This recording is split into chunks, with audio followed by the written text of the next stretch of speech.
अस्सलामुअलैकुम रहमतुल्लाहि वबरकातुहू।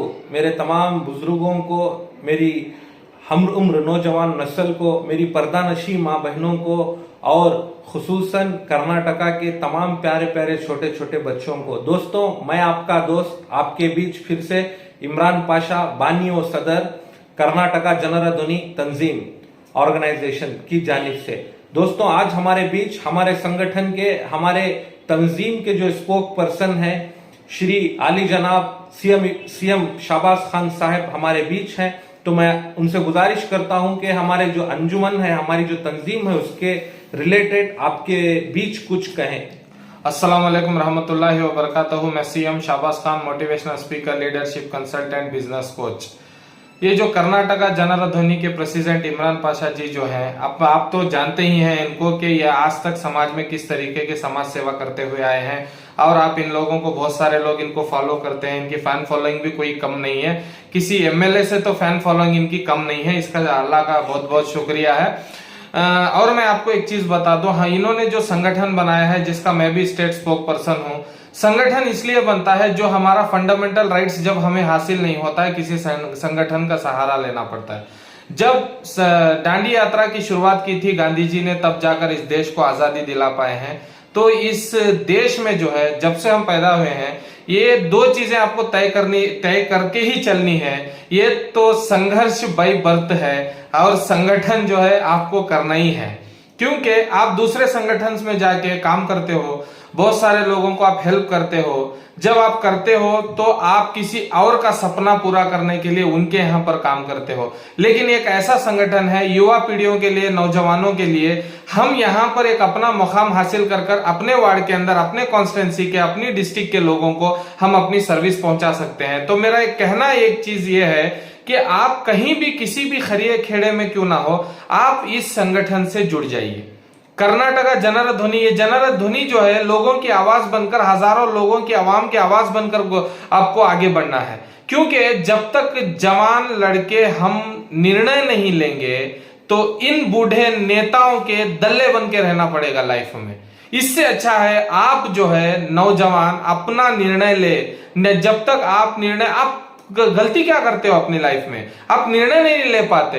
वो कहते हो हाँ भाई, हमारे बड़े भाई हैं, वो एमएलए हैं, वो कारपोरेटर। अरे वो कभी आपके जीवन में नहीं मिलने वाले। कोई कारपोरेटर आपकी नहीं सुनने वाला, आपका एमएलए कोई नहीं सुनने वाला है। अरे उनकी तो जो सदन में नहीं सुनते लोग। ये तो ऐसे लोगों के बीच हमारा फंडामेंटल राइट्स हासिल करने के लिए बाबा साहेब भीमराव अंबेडकर ने जो किताब लिखी है इंडियन कॉन्स्टिट्यूशन, उसके तहत हमें आईपीसी सीआरपीसी के सेक्शन के तहत चलना पड़ेगा। जब गलती करते हैं तो उनके कटघरे में खड़ाया जाता है, तो जज को आप ही को जवाब देना है या तो आपके वकील को, ना कि ये एमएलए एमपी आके देंगे। तो आपको निर्भर बनना है, आत्मनिर्भर आपको बनना है। आज हमारे नौजवानों को ना जॉब है, ना लड़की मिल रही है, ना नौकरी मिल रही है। जिसकी नौकरी अच्छी उसकी शादी हो रही है, जिसके पास नौकरी नहीं है वो तो आपको तलाशी में ही है, ये आपको पता ही है। मैं आपको क्या कहना चाहता हूं, आत्मनिर्भर बन जाइए आप।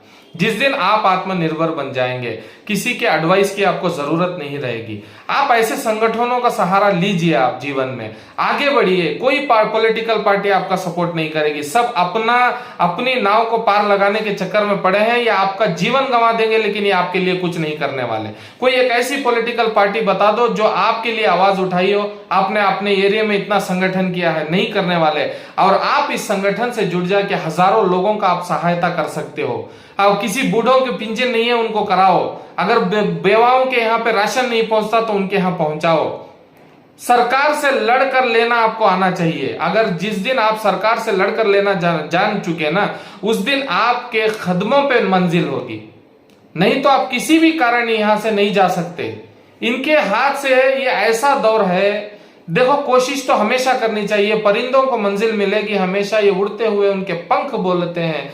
जमाने में खामोश रहते हैं अक्सर वो लोग, जमाने में जिनके हुनर बोलते हैं। आप महान इंसान तभी बनते हो जब महान कलाकारों के साथ रहते हो। आप जो है 10 शराबियों के साथ में बैठकर आप बिजनेसमैन नहीं बनते, 10वें शराबी आप बन जाएंगे। आप 10 बिजनेसमैनों के साथ बैठोगे तो 11वें बिजनेसमैन आप खुद ब खुद बन जाओगे। आपको निर्भर इस चीज पे करता है, आपको हाथ में पकड़ाया क्या गया है। जब 12 साल के लड़के को हाथ में बैट पकड़वाया था तब जाके वो लड़का जो है महान क्रिकेट का भगवान बन गया, सचिन तेंदुलकर। जब जिसके पास खाने को खाना नहीं है, वैसे तमिलनाडु के अंदर पल के जो है एक लड़का पढ़ने के लिए न्यूज़पेपर बेचता था, लाइट की छांव में बैठ के पढ़ा करता था। आज वो लड़का इस देश का राष्ट्रपति बन के आज हमारे सामने नहीं है, जो एपीजे अब्दुल कलाम जी। 10,000 बार फेल होने के बावजूद भी जो है थॉमस अल्वा एडिसन ने कोशिश नहीं छोड़ी, आज बल्ब का आविष्कार कर दिया। तो आप ये सोचिए कि आपके हाथ से क्या नहीं हो सकता है। तो आपको सोचना है कि हमें क्या करना है। किसी की एडवाइस आपके लिए बेहतर नहीं है, आपकी एडवाइस आपकी खुद की बेहतर है, क्योंकि don't help you to help yourself, nobody in the world can help you to help yourself. आपको इस जीवन में कोई नहीं बदल सकता, केवल आपके सिवा आप खुद अपने आप को बदल सकते हैं। तो मेरा मानना यह है कि ऐसे संगठनों में जुड़ के आगे बढ़िए, कुछ ना कुछ स्कीम्स लॉन्च कीजिए जो हजारों लोगों को आप फायदा पहुंचा सके, ऐसे काम कीजिए और हजारों लोगों को जो है आप रोजगार दे पाए, कुछ ऐसा तैयार कीजिए। जब एचडी देवेगौड़ा जी बेंगलोर के अंदर आए थे, तब जाके जो है आईटी बीटी की कंपनियां आज यहां पर चल रही हैं। तो ऐसे महान इंसान आपको अगर बनना है तो आपको संगठन में जम के काम करके बहुत सारी चीजें, नॉलेज इकट्ठा करके आपको आगे बढ़ने के लिए आपको बहुत जरूरी है। मेरे भी बहुत सारे वीडियोस आते रहते हैं कि इसी मोटिवेशन को लेके आप आगे बढ़े। आपको निर्भर करता है कि आपके हाथ में सिगरेट पकड़ाया गया है या आपके हाथ में पेन दिया गया है। जो हाथ में आप पकड़ोगे, जो हाथ में आप पहनोगे, एक लड़के को ग्लव्स पहना दिया गया, वो मोहम्मद अली खिलनी बन के निकला है। एक लड़के को बैट पकड़ा दिया, वो सचिन तेंदुलकर बन के निकला है। एक लड़के को हाथ में किताब पकड़ा दिया गया, वो बाबा साहेब भीमराव अंबेडकर बन के निकला है। हम क्यों नहीं बाबा साहेब भीमराव अंबेडकर नहीं बन सकते? हम क्यों एपीजे अब्दुल कलाम नहीं बन सकते? हम क्यों संजय तेंदुलकर नहीं बन सकते?